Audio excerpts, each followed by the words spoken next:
नमो भगवती। मेरे प्रिय साधक साधिकाओं, कैसे हो आप सब? आशा और उम्मीद करता हूं भगवती की कृपा से आप सभी ठीक होंगे। आप सभी जानते हैं 10 महाविद्याओं में भुवनेश्वरी महाविद्या चतुर्थ महाविद्या है, अर्थात चौथी महाविद्या है। और भुवनेश्वरी की साधना और उपासना से जगत में किसी को भी सम्मोहित किया जा सकता है। भुवनेश्वरी तत्व का सम्मोहन ही ब्रह्म को पुष्प, सूरजमुखी को सूर्य और नदी को समुद्र की ओर आकर्षित करता है।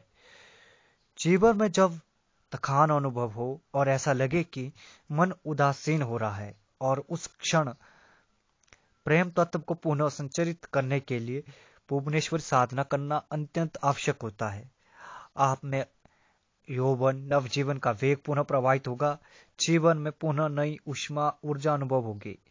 भुवनेश्वरी साधना से साधक में आकर्षण शक्ति बढ़ती है, दृढ़ता, रोग, शत्रु भय, ऋण आदि समाप्त होते हैं। साधक जिस कार्य में हाथ डालता है उसमें विजय ही प्राप्त करता है, हर क्षेत्र में सफल होता है, इंटरव्यू, परीक्षा आदि में पूर्ण सफलता प्राप्त होती है। इतना ही नहीं, धन से संबंधित सारी समस्याएं आपके जीवन से छू मंतर हो जाती है। मां भुवनेश्वरी की कृपा से साधक को स्मौन, आकर्षण, वशीकरण और वाक सिद्धि जैसी सिद्धियां प्राप्त हो जाती है। और इसके अलावा जब साधक के ऊपर मां भुवनेश्वरी की कृपा हो जाए, उस साधक को इस ब्रह्मांड में कोई पराजित नहीं कर पाएगा, क्योंकि मां भुवनेश्वरी तीनों भुवनों की स्वामिनी है, तीनों लोकों की स्वामिनी है।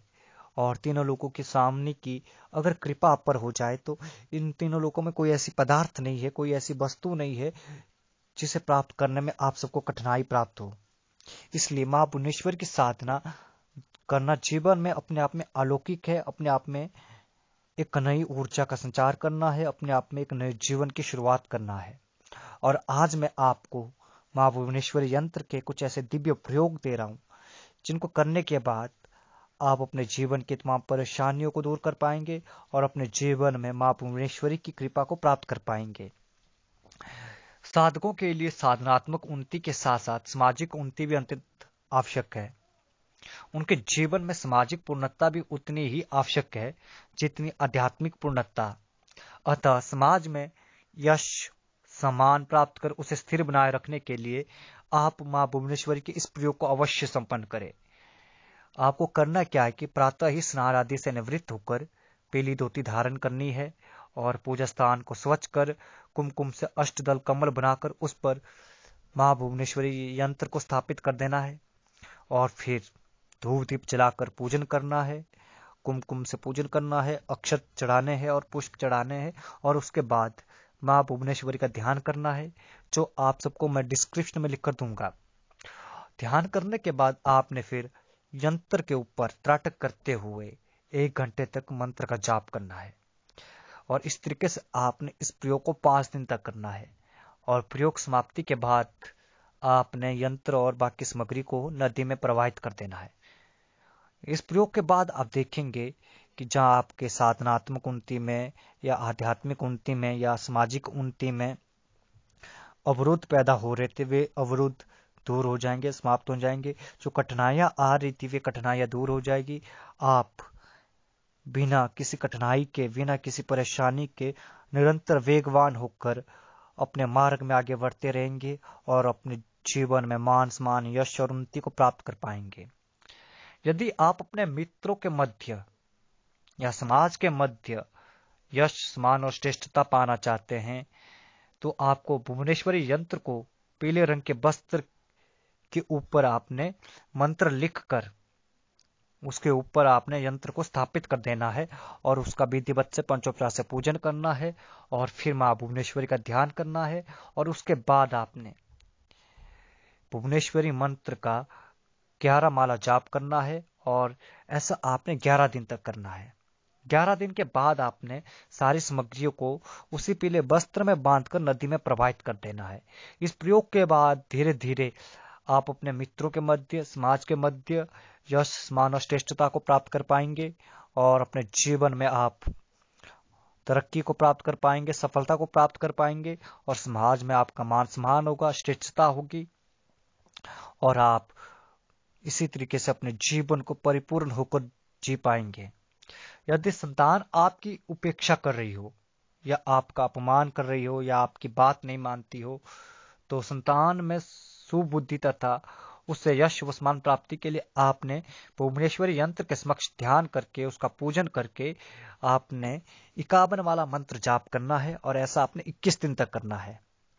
और 21 दिन के बाद आपने यंत्र और बाकी सारी सामग्रियों को उसी पीले वस्त्र में बांधकर नदी में प्रवाहित कर देना है। इस प्रयोग से ऐसा होगा कि आपकी जो संतान आपका अपमान कर रही थी, आपका मान सम्मान नहीं करती है, आपकी बातों को नहीं मानती है, वो आपकी बातों को मानने लग जाएगी, आपका मान सम्मान करने लग जाएगी और आपके साथ उसका प्रेममय संबंध बनना शुरू हो जाएगा और समाज में आपके यश, कीर्ति और सम्मान को बढ़ाएगा। और आपका जो भी संतान है, लड़का हो लड़की हो, वो सही रास्ते में चलेंगे और उनकी बुद्धि तीव्र होगी और हर कार्य वो समाज वो आपके हित में करेंगे।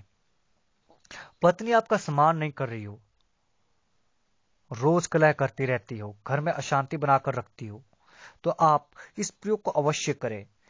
इससे आप अपनी पत्नी की मानसिकता में परिवर्तन ला सकते हैं। श्वेत वस्त्र पर कुमकुम से अपनी पत्नी का नाम लिखें और उस पर भुवनेश्वरी यंत्र को स्थापित कर दें और पंचोपचार से पूजन करें। यंत्र का पूजन करने के बाद आपने भगवती भुवनेश्वरी का ध्यान करना है। ध्यान के पश्चात आपने 51 वाला मंत्र जाप करना है और इस तरह से आपने इस प्रयोग को 3 दिन तक करना है। प्रयोग समाप्त होने पर आपने यंत्र को उसी कपड़े में बांधकर किसी बहते हुए पानी में प्रवाहित कर देना है। इससे जो आपकी पत्नी की मानसिकता है उसमें सुधार आएगा, वो आपका सम्मान करेगी, आपको इज्जत देगी, आपके साथ प्रेम संबंध में प्रेममय वातावरण में रहेगी और आपके परिवार को संभालेगी, घर परिवार में शांति बनाए रखेगी और घर परिवार में प्रेम मधुरता का विकास होगा। पति यदि पत्नी का निरंतर अपमान करता है, कई बार क्या होता है कि जो पति होता है वो शराब पी कर आता है, अपनी पत्नी को मारता है, पीटता है, उसका मान सम्मान को ठेस पहुंचाता है, बुरा भला कहता है, उसकी बेइज्जती करता है और कार्यों में निरंतर गलतियां निकालता रहता है, उससे अकारण विवाद करता है, झगड़ा करता है और हर समय अपनी पत्नी को शंकित निगाहों से देखता है। तो अपने पति को अनुकूल बनाने के लिए आपने क्या करना है कि लाल बस्तर पर हल्दी को घोलकर उससे एक वृत्त बनाना है। वृत्त के मध्य में आपने अपने पति का नाम लिखना है और फिर वृत्त के चारों तरफ एक एक सुपारी स्थापित कर देना है और फिर वृत्त के ऊपर आपने भुवनेश्वरी यंत्र को स्थापित कर देना है। जहां पर आपने पति का नाम लिखा उस नाम के ऊपर आपने भुवनेश्वरी यंत्र को स्थापित करना है और फिर मां भुवनेश्वरी यंत्र का पूजन पंचोपचार से करना है और उनसे प्रार्थना करनी है। जो भी आप दोनों के रिश्ते में परेशानियां है उसको दूर करने के लिए मां भुवनेश्वरी से आप प्रार्थना करें और उसके बाद आपने ध्यान करने के बाद आपने प्रार्थना करने के बाद आपने 101 माला मंत्र जाप करना है और इस तरीके से आपने 5 दिन तक करना है। प्रयोग समाप्ति पर आपने यंत्र और सुपारी को किसी निर्जन स्थान पर रखकर आना है। अगर आप 101 माला मंत्र जाप नहीं कर सकते तो आप 51 माला मंत्र जाप अवश्य करें।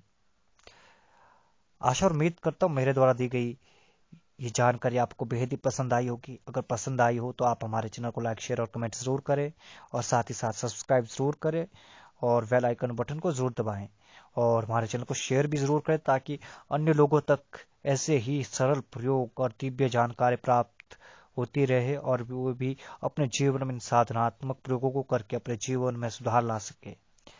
नमो भगवती।